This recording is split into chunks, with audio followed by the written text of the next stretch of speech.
Hi, I'm Mark Small. This is Simple Discourse Now for October 25th, 2022. When we think about education, we can look at an example that we should be following today, and that would be us. If we look at the GI Bill, that meant that individuals who had been overseas in World War II got back here and didn't have to worry about incurring debt to get a higher education. A lot of people got college degrees that way. Now, I think people would be hard pressed to say that that wasn't cost beneficial. I'm not talking about the war part of it because we shouldn't have to have a war or people shoved into the military in order to justify having universal education on a post-secondary education basis. We shouldn't have to worry about that. Look at what it did for our country, how far we advanced, how everybody was more vibrant in the economy. Now, what have we learned since then from things like, just cutting taxes as much as possible, any place, cut them, cut them, cut them. No, that really doesn't work.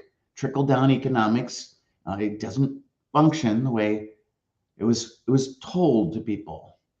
Instead, we need to view education as being as much a part of infrastructure as building roads or bridges or water lines. Now, one thing that we can do here in Indiana is try and maximize the opportunity that people have here and make sure, for example, that kids don't have to pay rental on textbooks. Actually, their parents don't have to do that.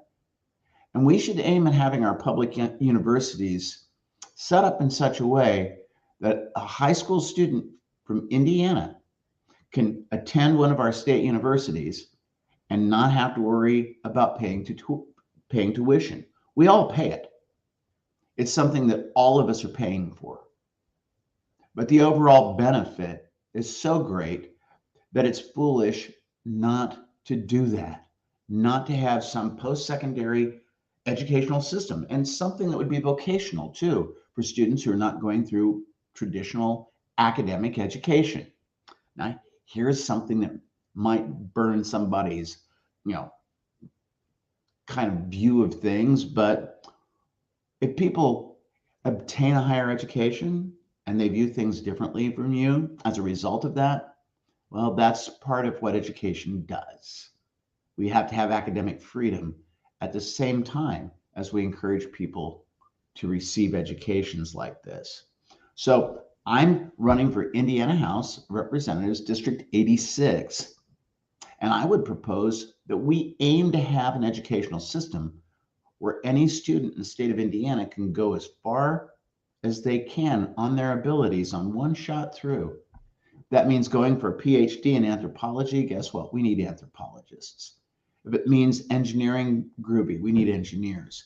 If somebody goes into a vocational post-secondary education program of some sort and they become a carpenter, a finished carpenter, or become some type of a person in support groups for computers or anything that would not be traditional academics, we need all of those people.